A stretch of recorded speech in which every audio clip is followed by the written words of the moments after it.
Selamat pagi teman-teman, Shalom.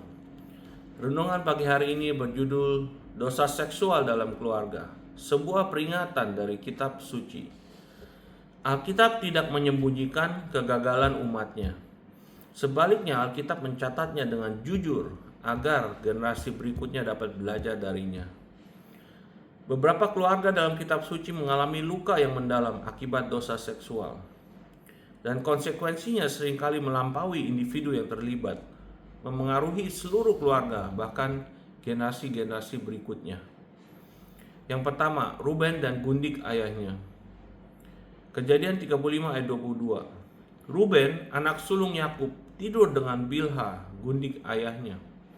Konsekuensinya, meskipun ia tetap menjadi anak Yakub, ia kehilangan hak istimewa dan kehormatan sebagai anak sulung.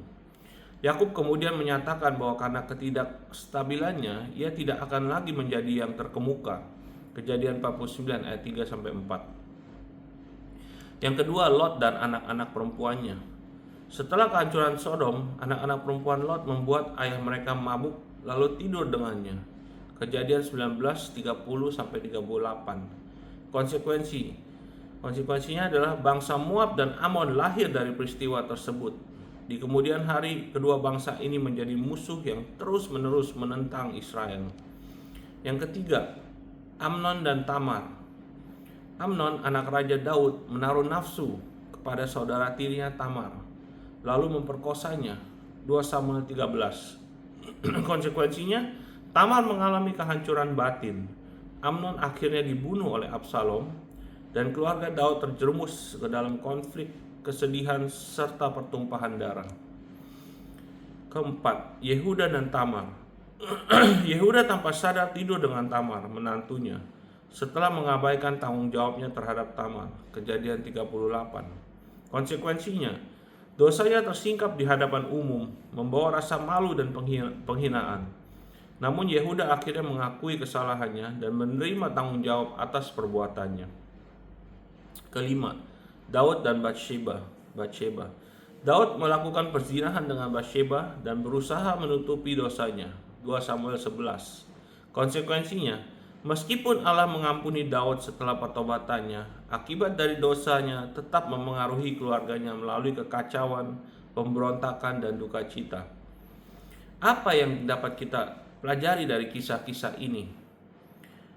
Dosa seksual tidak pernah hanya memengaruhi satu orang. Hubungan keluarga akan menderita ketika batasan yang ditetapkan Allah diabaikan. Dosa yang disembunyikan pada akhirnya akan terungkap. Satu pilihan yang berdosa dapat mengaruhi generasi-generasi berikutnya. Perintah Allah dirancang untuk melindungi, bukan membatasi. Pengampunan tersedia melalui pertobatan, tetapi konsekuensi dosa bisa tetap ada. Sepanjang Alkitab, dosa seksual digambarkan sebagai kekuatan yang merusak, membawa penderitaan, perpecahan, rasa malu, dan hancurnya kepercayaan. Rancangan Allah bagi keluarga dibangun di atas kemurnian, kehormatan, kesetiaan, dan saling menghormati.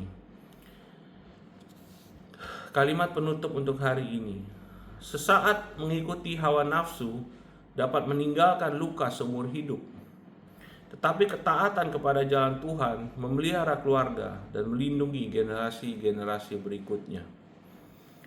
Alkitab mencatat kisah-kisah ini bukan untuk memuliakan dosa, melainkan untuk memperingatkan kita. Marilah kita belajar dari kesalahan mereka dan hidup sesuai dengan rancangan Allah yang membawa kehidupan, damai sejahtera, dan berkat. Pelajaran utama, satu tindakan dosa seksual dapat melukai sebuah keluarga selama bertahun-tahun. Tetapi ketaatan kepada Allah melindungi generasi demi generasi. Haleluya. Okay friends, have a great Tuesday. Remember semua perintah Allah, ketetapan Allah di dalam firman Tuhan itu adalah untuk melindungi kita, bukan membatasi kita ya. So live according to God's ways, alright? Hindari dosa-dosa seksual ya. Flee from it. The Bible says flee from it ya.